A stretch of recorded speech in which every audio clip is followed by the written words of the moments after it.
Hey there, everybody, and welcome to Flies and Beer, which I'm hoping is going to be kind of a regular thing here. And it's just going to be me having some of my home brew, or maybe a craft beer, maybe something you recommend. You can sound off in the comments. This is a new thing. I'm kind of trying to build it a bit. But it's Flies and Beer. I'll tie a fly, typically one that I use while fishing for myself or for guiding. And I'll have, like I say, a nice grain beverage while I do that, and kind of share my thoughts on both with you. And I hope to hear your thoughts in the comments. So we'll get started here. What I'm tying today is the Breakfast of Champions, which is a significant modification of my dog's breakfast fly. And it is for kind of higher, darker water, or for places where I think the fish just need a little more flash. And so it's got a lot more flash in it. It's less of the kind of dark natural colors of the dog's breakfast, and, well, shinier.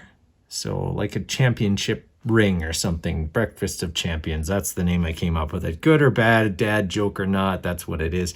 And I'm having today a Krusty Kolsch, something I made back in June. This is the last one, actually. So I'm having the last one with you guys, sharing the last one with you. I call it Krusty Kolsch because it's got a picture of Clint Eastwood on the label. Get off my lawn. So yeah, grumpy old Kolsch. So that's what I'm gonna have. Thanks for sharing some time and a beer and some flies. So we'll start out. This fly needs a little bit of weight. It's a nymph after all. So we start out with some 0.015 lead wire. Or, of course, if you can't use lead where you are, something else, tungsten, tin, something else that's not lead. I usually give 6 wraps, 7 wraps, something like that. Enough that I get the weight I want, but also that I get a bit of a taper to the fly. And then I also kind of crush it and make sure that it goes up into the bead. Helps to keep the bead in place. Just kind of push everything else together here. There we go. Alrighty, so that is on there, and I'm going to be using today some kind of green olive here. It's I think this is 72 denier. It's actually dry fly. I think it was just what was on the bobbin. I have this also in higher, so like the 8/0 or whatever it is. So yeah, we're gonna start with that. Whoa, that wasn't a good start. Now, it has nothing to do with the fact that this is the second video of the day for Flies and Beer. Nothing at all to do with that. All right, so I just wrap those lead wraps with the thread and just get them to stick there and create that taper that I'm looking for.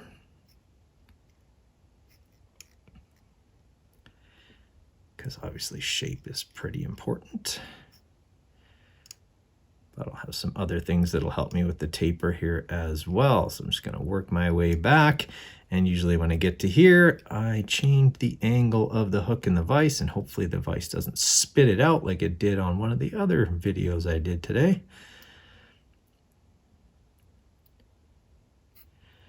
All right, so the next material I think is actually missing. I think I forgot it in my materials picture. And that is that I will be using some mallard flank for the tail.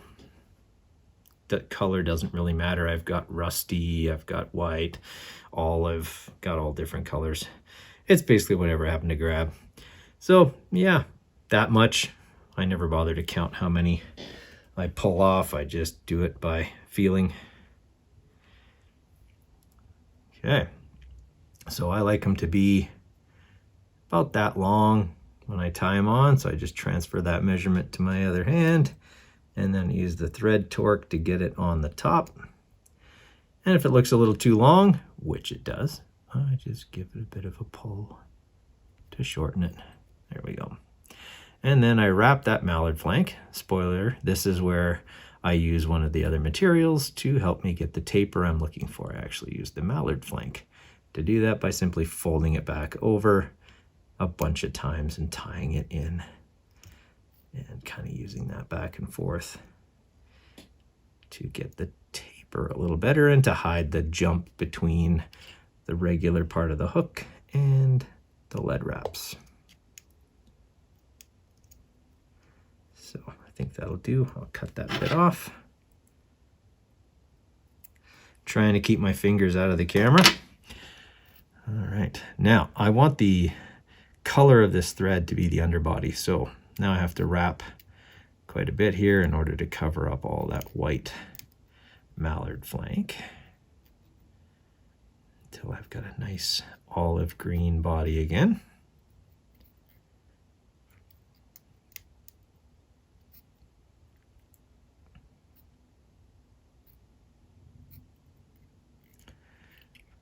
And now you know why I usually use a bit thicker thread for this. That process there would have gone a lot faster.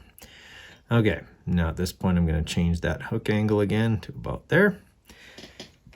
And I'm going to tie in the next material.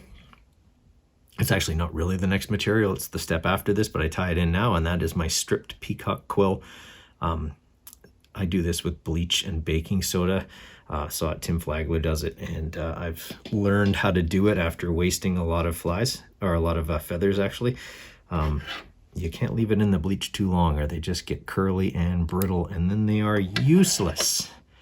So it takes a bit of practice. So buy cheap stuff the first couple of times you're gonna try it. He's got a video, Tim Flagler, on his website about how to do that. I'm pretty sure that's where I saw it.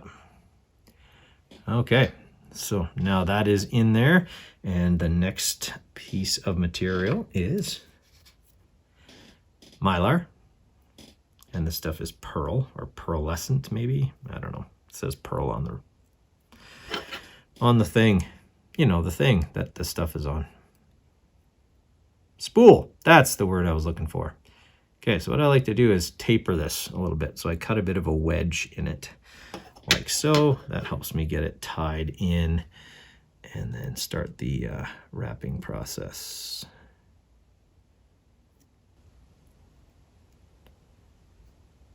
Right, and then I'm gonna put my bobbin cradle up and start wrapping the mylar, not the quill. Hopefully I'm not going to break the quill. That happened the last time. All right, so start wrapping the mylar.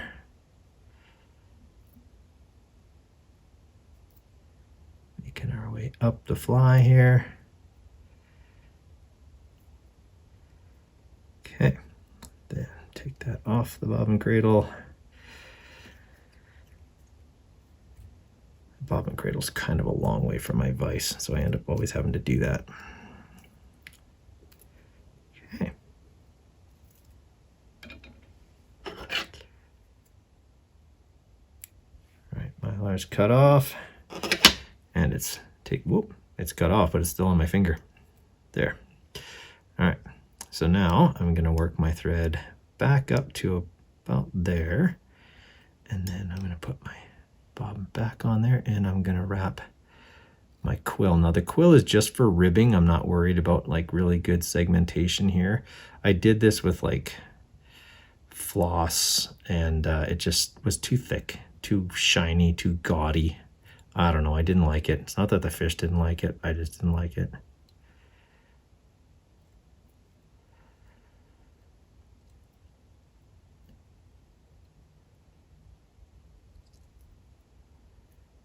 All right, and now before I flirt with disaster too much and break that quill off and have to start over again, I'm gonna tie it off.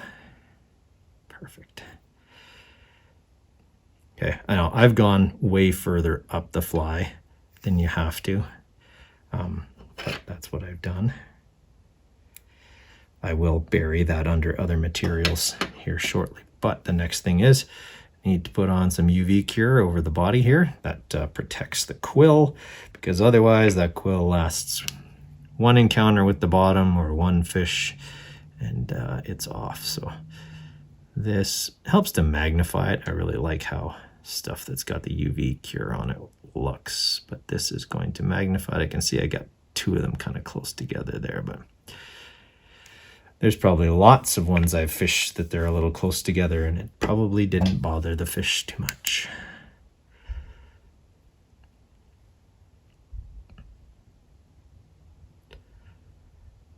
Ooh, giving that fly a suntan is making me thirsty.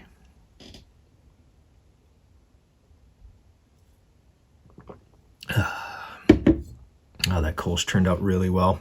Has a really nice malt backbone and just a hint of hops, which of course are noble German hops, Hallertauer Mittelfrüh. For those of you that like, you know, nerding out on beer ingredients, I'll probably do that from time to time during the flies and beer videos. So if that's your thing, you're gonna like this. If it's not your thing, you can ignore that part because I'm still gonna tie flies. All right, where did my pheasant tail? There we go. So next thing here is pheasant tail. I got to put the wing or the legs in. So I like 8. 8 is a good number. And even with my bifocals, oh, it sucks getting old. Okay, I think that's 8. So the way I measure them out is I use the fly bead to tail to measure the length of my legs, transfer that measurement to my other hand, and tie them in on the top of the fly, about that far back. And cinch it all down really well, and cut off the excess. Okay, next material is peacock quill. Or sorry, peacock herl, not quill. I already put the quill on. So peacock herl, just like so. And I'm gonna tie those in on the near side to me, the far side for you. And go around with those to get our thorax. Nice and buggy looking.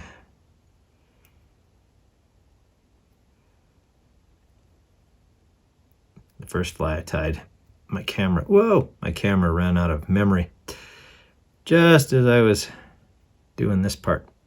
And so now I don't have as good a peacock herl as I did there because I used it already. All right, so we're going to tie that off right behind the bead, just like that. One more. There we go. Cut that off. Those are garbage. Okay, now we're going to bring the legs over. That's going to make kind of a wing case on the top. And then we're going to cinch them in right behind the bead, like so. So they stand up like that. That makes them easy to count and to separate. I'm just going to angle my fly a little bit more there. Okay, so I push them back and then I got to count here. Come on now. Always when you're doing a video and they don't want to cooperate. There. Now they should go where I want them. That's better. All right. Still got a couple there. A little high on that side, but the UV cure at the end will fix that.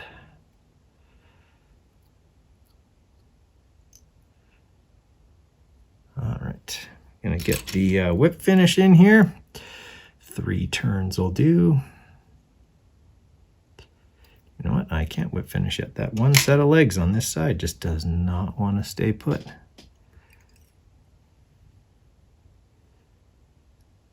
There we go.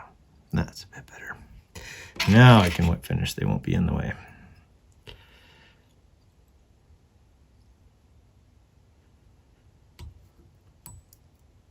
There we go. Okay, snipping that off, and then for the wing case here, just make sure those legs are down where they belong.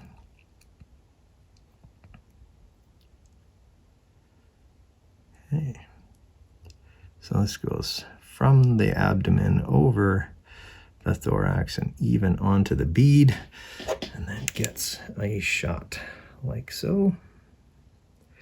Legs did not splay quite like I wanted, but it's not terrible. It's still fishable.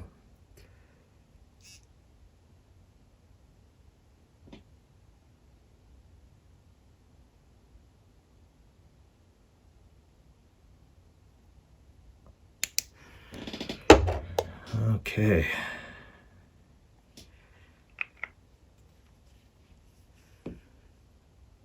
All right, that will get her pretty much done. So there you have it.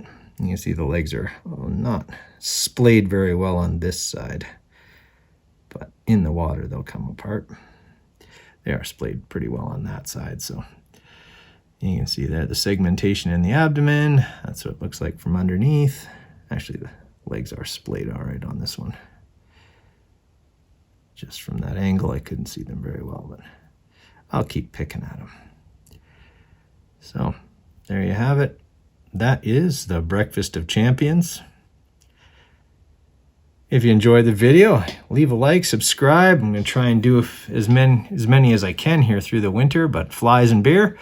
Yeah, if you enjoy that kind of thing, or one of them, or both of them, subscribe so you can know when I put new ones out. If you're interested in a guided trip with me, these are the flies that I use in guiding. You can contact me by email, midlifeflysis@gmail.com, or you can contact me through out fly fishing. You can request me for a guided walk and wade through them as well in Calgary. We look forward to taking you out for a trip. Thanks for watching, everybody, and cheers.